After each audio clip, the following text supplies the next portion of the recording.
The death of an Asheville woman is a sad loss for a lot of people, but especially in the African American community. As News 13's John Lee explains, she leaves behind a legacy of style and grace.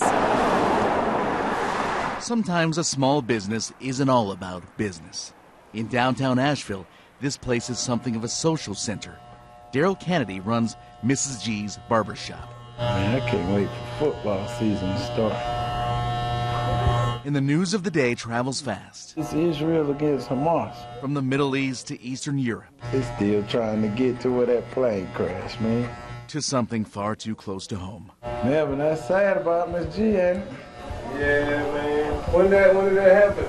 That happened Monday. Georgia Mucklevene passed away, 81, and known simply as Mrs. G. She had an infection, and it traveled through her bloodstream.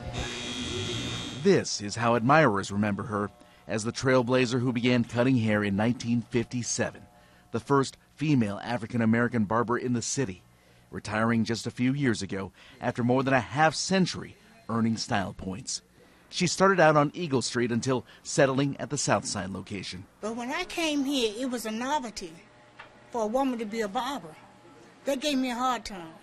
But I overrode all of that. You couldn't have got that cut nowhere else but from Miss G. Darryl apprenticed under G's guidance. She's one of the greatest pioneers within the community. Cuts were so smooth. Yeah, it just left like somebody poured butter on something. The benchmark for all barbers. Her style was so unique. He can still hear his mentor now. You got to do better. And I would be doing my best, and I was like, well, she want me to do better. So I had to turn it up even another level. And along with the perfect cut, she cared for customers like family. There's many youth come through here who leave encouraged to do better. But this is not the why. In the hearts of so many, it will always be the G. But I learned from the best. In Asheville, John Lee, News 13. And Miss George's funeral is Saturday at 3 p.m. And it's going to be held at Nazareth First Baptist Church in Asheville.